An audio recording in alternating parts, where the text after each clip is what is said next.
Hey, what it do, y'all? It's your boy E2 Blue coming back at you again. How y'all doing today on this hump day? It's Wednesday, baby. Hey, I just want to talk about, of course, the Dallas Cowboys. Training camp is coming to a close, guys. By the end of this week, that's pretty much it. The rest of the practices are going to be in preparation for Game 1 against the Los Angeles Rams at SoFi Stadium. Wow. I mean, the offseason, well, wasn't really much of an offseason, but still, training camp and everything went by fast. This year's obviously unique because of COVID-19 and, you know, everything that goes with that. It's crazy.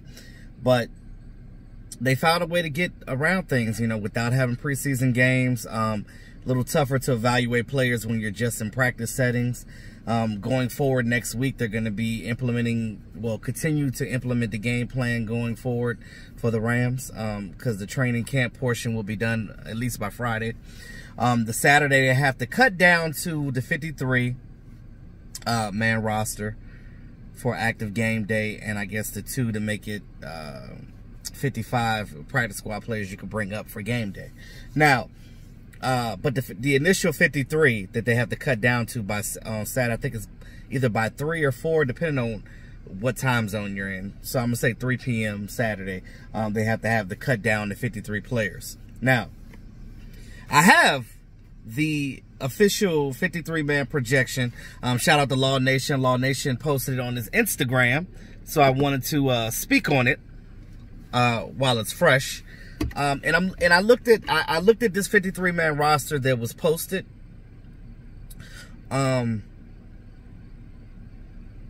I agree with pretty much most of it. I know that some of the guys are probably left out on here. I'll give you my opinions on those guys. But again, some guys will come back on the practice squad. You're going to get 16 players this year, so that's a good thing. They raised the limit for practice squad players that you can have on a team, and that's really a good thing. Let's start with, of course, the top of the line, the quarterbacks. We already know that's pretty much Dak Prescott's number 1. Mr. Andy Dalton is number 2, and you know, Ben DiNucci is going to be number 3. Now, that was an interesting pick because, you know, he was our 7th round draft pick. The thing about DiNucci is there were a couple other teams that were looking at him, and I don't think the Cowboys want to put him on a practice squad because, again, they have to get through waivers. And during that waiver time, when they clear, another team can poach him. So you don't want that to happen before you could get him back on your practice squad. So they don't think that it's worth the risk of losing him because that was Mike McCarthy's pet cat. We know that Mike McCarthy likes to develop quarterbacks and things of that nature. So Ben DiNucci is his guy for the Cowboys. And he looked pretty good in camp. Nice strong arm. He's a mobile guy out of James Madison. Let me tell you something, like, he might be something one day. He might be something either for the Cowboys in the future after Dak's done, or maybe for another team. But I look at it like this. Mike McCarthy, the way that he develops these backup quarterbacks, you see how Matt Flynn used to tore us up apart before when Aaron Rodgers was down. Y'all remember those times? Y'all remember that Matt Flynn game? Matt Flynn got paid off of beating the Cowboys. So, but again, that was with our old coaching staff. So we're not even gonna talk about those bad times. We're gonna continue with the positivity. You hear me? Clayton Thorson was the guy that they cut. Well, that they will cut. And I think they already did it. Because there were some guys that they already cut, and I'll speak on them too as we go along, as we get to their position. So, Clayton Thorson was a guy, I think they already cut him today. Again, he was a practice squad guy last year for the Cowboys. All of the quarterbacks threw pretty well in training camp, but I think that, you know, with the way the 53-man works, you can't keep everybody. So I think that they would have rather kept Ben DiNucci rather than Clayton Thorson. So he might get picked up by another squad, but it's okay. I don't think they're too much worried about that one. Running back, of course, Ezekiel Elliott and Tony Pollard are your top 2. There's some speculation on who could be the 3rd running back, or whether there should be a 3rd running back, because you remember last year we just went with the 2, and Jameis Olawale is the fullback. Now, Jameis opted out. He's still on the team, but he opted out, so he's not playing this year. So you know, you got the young guys like, who you think they're going to pick? Could it be the third running back? Could it be Sewo Onaluha? And I actually said his name right. Sewo Onaluha. Now, if they keep Sewo, who knows? Who knows? Because you could play him as a running back and a fullback because he played both. What's the other guy? Rico Dowdle. He looked pretty good in training camp. And then, of course, Darius Anderson. Now, I'm pretty sure they're going to cut him and things of that nature. They might put him back in the practice squad. Who knows? He looks like a guy that could be on the practice squad. But I think that they'll probably go with Sewo out of all three of those. Wide receiver, there's really no question there with your top three. You got Michael Gallup and Amari Cooper and CeeDee Lamb. But this is the thing. I know that there's reports that came out that Amari Cooper might have another injury, soft tissue injury. But again, if he does, it's all right. I don't think it's anything big. It's just some precautionary things. You know, veterans get those things all the time. You know, those hamstring pulls and things of that. Those soft tissue injuries, I told you guys, with not having like a full off season and things of that nature with these guys in their body, that wear and tear is crazy right now when it comes to, you know, them trying to move around and be mobile.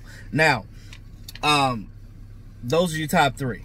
Now, what they have on here is your number 4, Cedric Wilson. I've spoken about him getting that number 4 spot, and I'm pretty sure that he sealed that number 4 spot. So shout out to Cedric Wilson, and congratulations to him on that. And then your 5th spot is going to go to Noah Brown. Noah Brown had a pretty good training camp when he came back from off the injury list. Now, I really like Devin Smith. Devin Smith was a guy that scored on the Washington team last year, that long touchdown that Dak threw in the game. And then, of course, Ventel Bryant. Now, Ventel Bryant, depending on how his injury was, because he got injured in the blue and white scrimmage, the aforementioned. Blue and white scrimmage, the aforementioned.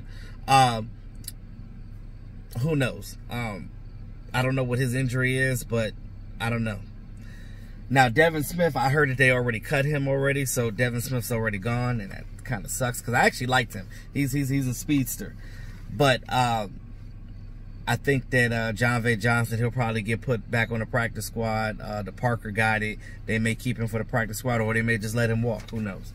But those guys, a lot of those young guys didn't get a chance to, like, even get reps like that in practice. So it's kind of difficult for them to really get in there like that. But that's pretty much the 5 that I think they're going to go. If they go with 5 wide receivers, your 4th and 5th are going to be Cedric Wilson and Noah Brown. If you go with 6, that 6th person has to be a special teamer because you're going to need him for that. And the person to do that would be Ventel Bryant. So if they do go with 6, then Ventel Bryant will actually get on the roster for that portion. If not, they'll have to put him back on the practice squad. And then be a game day decision. Tight end. Now, that's pretty much self-explanatory. Now, some of the young guys stood out. But I think that they're going to go with the top 3. They're going to go with Blake Jarwin, Blake Bell, and Dalton Schultz. That's your 3 right there. I remember Mike McCarthy said that, you know, these tight ends and fullbacks are interchangeable. Don't be surprised if you see, like, Blake Bell in a fullback role. Who knows? And it really depends on what they do with the running back and fullback position anyway. Offensive line. They went with 9. Tyron Smith, Connor Williams, Connor McGovern, Joe Looney, Tyler Badish, badass. Zach Martin, of course, Lyle Collins, of course, Brandon Knight, and Cam Irving. So they already cut Adam Redmond. So Redmond's gone. So I think that's the 3rd guy that they cut. So Clayton Thorson, Devin Smith, and Adam Redmond so far. Those are the guys that are gone, already cut. So offensive line, those are the spots that's pretty much solidified. And I think that Hyatt. I think when Hyatt comes back, he's from injury, he's probably going to go on the practice squad anyway. So defensive line, I think they're going to go with 10 there.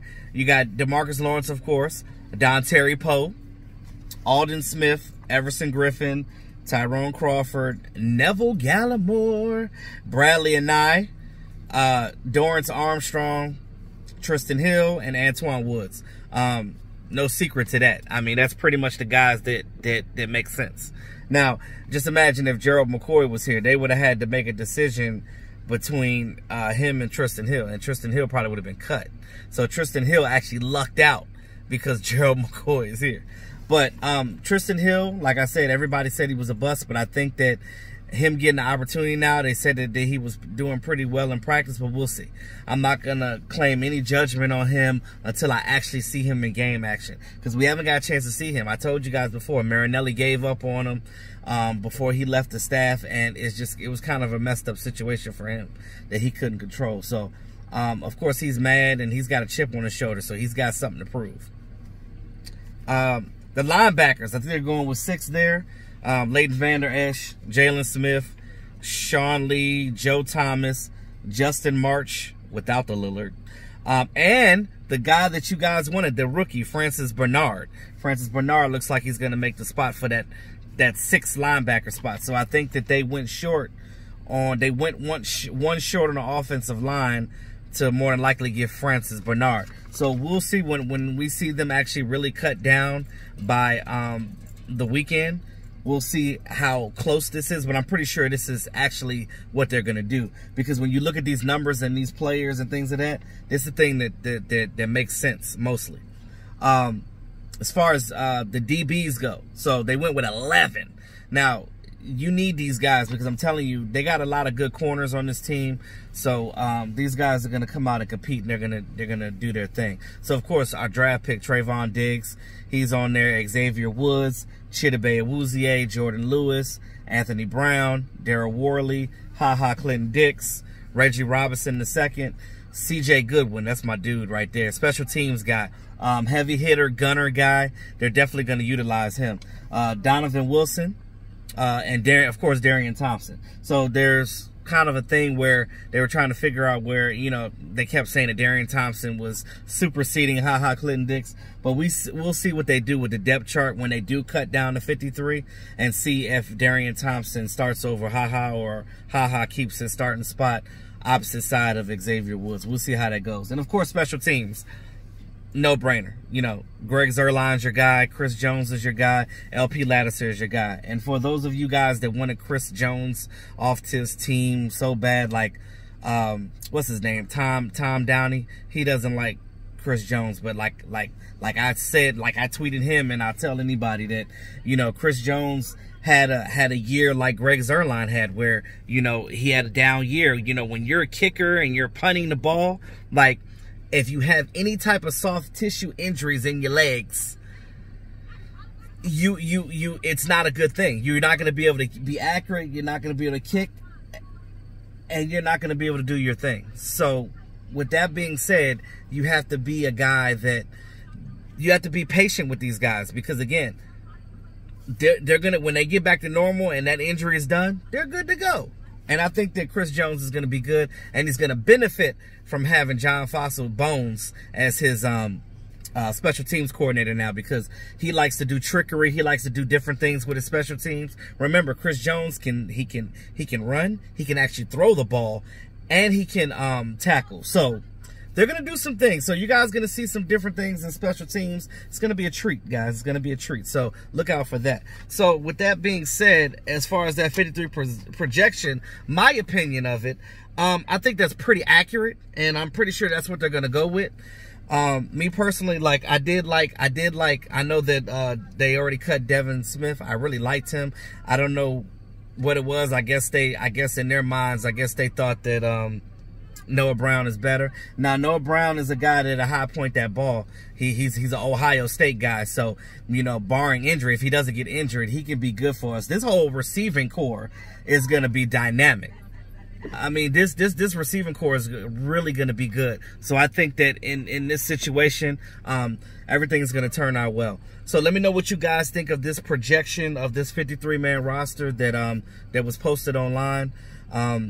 like I said, I'm in agreement with it. I think that's pretty much where they're gonna go with it, and that's just how it's gonna be. But we'll find out on Saturday, because you know it's always a surprise. Now, what we don't know is what the practice squad is gonna be, because I mean, if they want to, they can always. I don't know if Devin Smith has practice squad eligibility anymore, because I know he was a former draft pick of the Jets, but I know some of these other younger guys do, like John V. Johnson. He has practice squad eligibility, but we'll see what happens, what they do with the 16-man practice squad. Oh, another thing too, before I end, you're gonna see a guy that was in training camp with another team, at least 1 or 2 guys that will probably get poached when they get cut from another team, and the Cowboys will probably sign them either for the practice squad or the 53. So it might be some surprises in there. But this is the 53 projection as of what we have on the roster now. But we'll see. But we'll see how they do. But in the meantime, between time, y'all, it's your boy E2 Blue, always keeping it real.